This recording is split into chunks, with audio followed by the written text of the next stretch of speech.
Can an average skater learn how to heel flip like Jamie Foy? Having a beast heel flip like Jamie Foy is super rare in skateboarding. It seems like most skateboarders struggle with heel flips, but even a lot of top pros are not able to actually level them out and tweak them very well. But obviously you guys have seen Jamie Foy does not miss a chance to absolutely blast a heel flip at any given skate park. So I wanted to figure out what is it that Jamie Foy is doing with his heel flip technique that most skateboarders are not. So last night I scoured the internet looking for all the clips that I could find of Jamie Foy doing heel flips, and there are a bunch. So that way I could analyze Jamie Foy's technique and show you guys what I learned, and then put it to the test today to see if an average skater like you or me can learn how to do this heel flip technique and hopefully help us to improve our heel flips. So often you'll see pro skateboarders or even just average skateboarders that have really good heel flips that suck up to their feet. They're nice and dipped, you know, slightly tweaked, very controlled. But for every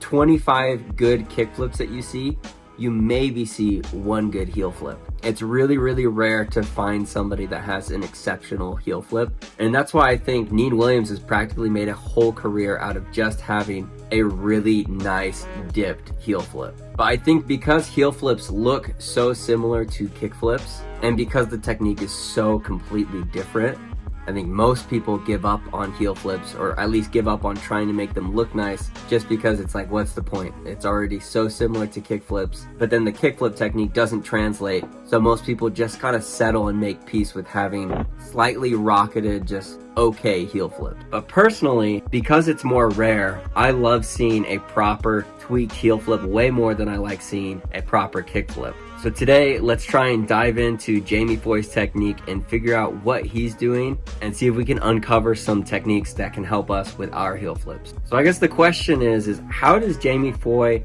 flick his heel flips so well? And why do so many people have rocket heel flips or completely air flick their heel flips, and sometimes even, worst case scenario, popsicle themselves trying heel flips? So after studying Jamie Foy's heel flip technique, I think it boils down to three key things. And the three things are leverage, friction, and space. So I made a whole video on my Patreon about the concept of leverage, so shout out to my patrons that have already seen that. But when you watch Jamie Foy crouch down for his heel flips, you'll notice that his hip is aligned with pretty much the center of the board, like right in between the two sets of bolts. But then after he's popped and right before he actually flicks the heel flip, you'll notice that his hip has now moved above the nose of the board. So Jamie Foy's hip relative to the nose of his board is now in a more ideal position to create leverage for his heel flip. So Jamie Foy isn't reaching out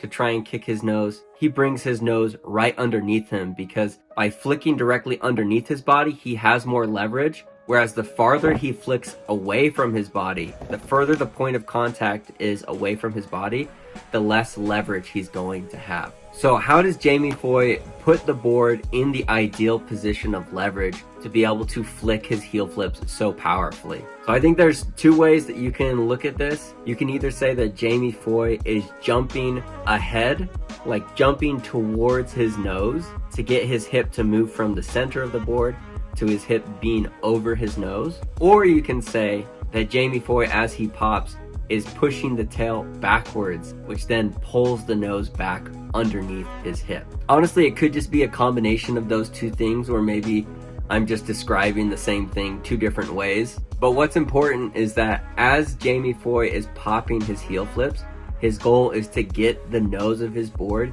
into the ideal position for him to actually flick his heel flips. So step one, Jamie Foy just pops that board into a good position for himself to actually be able to get a good, powerful flick on his heel flip. So just think about what is the ideal position of the board in order to have the most leverage when you're flicking the heel flip. Okay, so now we're going to be talking about the actual flick itself. We're going to be talking about friction. So when somebody says, wow, that skater has such a good flick, really what they're talking about is that moment of grip between the board and the foot of the skateboarder as they're flicking. The more friction you can create, the more powerfully you can actually flick the skateboard. And by doing step one, by putting the board into the correct position to give you leverage, that is going to give you the friction to have a strong flick. But now that you have the friction, you need to know what to do with that friction in order to make the heel flip actually happen. So if you watch Jamie Foy's heel flips, you will notice that he flicks the board by gripping it with the whole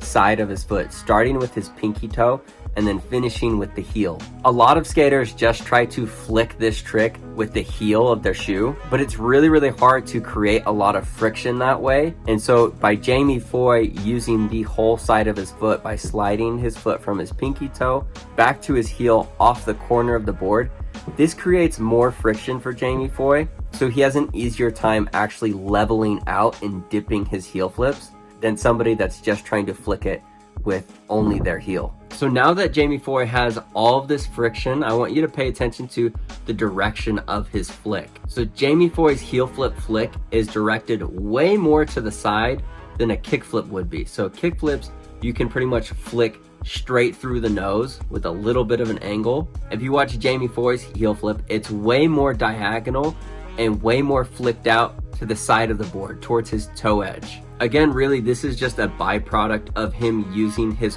whole foot to really grip the board and slide from his pinky toe to his heel off the corner of the nose. But I think this is where a lot of people get tripped up with heel flips, is because the direction of the flick is so unintuitive, because most of us learn kick flips first, and the kick flip flick is just with the toe of your shoe, whereas the heel flip is with the whole side of your shoe.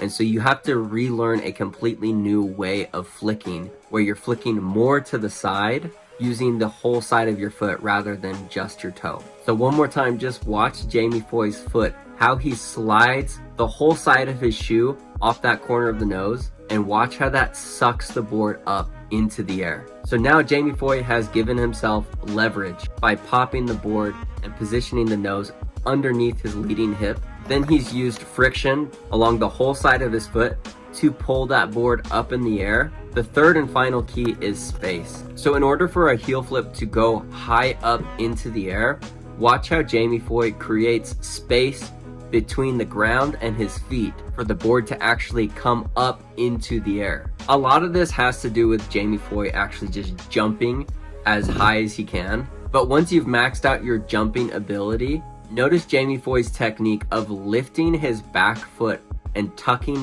his leg under himself like he's doing a ninja kick. Not only does this create more space for the board to actually level out and do a little bit of a tweak, it also creates a shock absorber for Jamie Foy to gently catch the heel flip to help it stick to his feet rather than bouncing away. If you catch the board with the bottom of your shoe, that means that your leg is in a position that's a really strong position. So when your board comes up to hit your foot, your leg is in such a strong position that the board can just bounce away.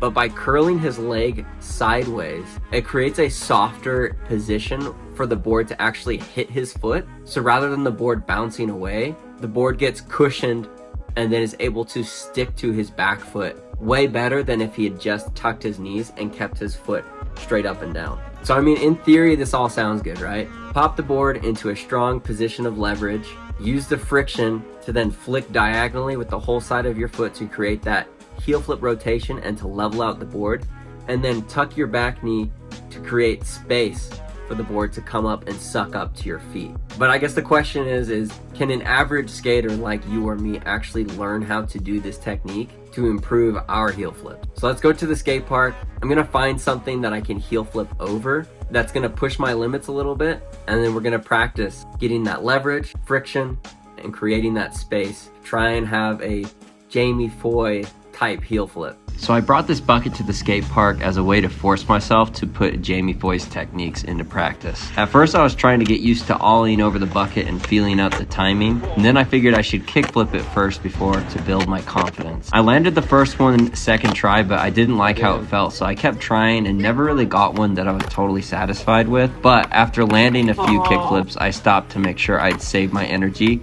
to actually try and get this heel flip. I got pretty close on the first try, but you can tell I'm way in the back seat on these attempts, so I wasn't jumping ahead of my board very well, so I didn't have much leverage to really pull the board up the way that Jamie Foy does. Then on this attempt, the wind was blowing in my face, slowing me down, but I figured I'd just jump higher and hopefully clear it. But yeah, that was the wrong decision for sure. So with my trash heap of a bucket, I kept trying to heel flip like Jamie Foy, and in the end, this one was the best I got. I'd give myself a solid B+ on the leverage, an A- on the flick, and a C- on creating space by tucking my knee. It takes a lot of confidence to tuck your leg underneath you. You really have to trust your flick. So hopefully I'll get there eventually as I get the leverage and the flick more dialed. All right, guys, if you like this video, check out this one about Ashad wears big spin. Subscribe to my Patreon if you want more exclusive content. Remember to make every single day a Friday. And I'll see you guys in the next video. Peace.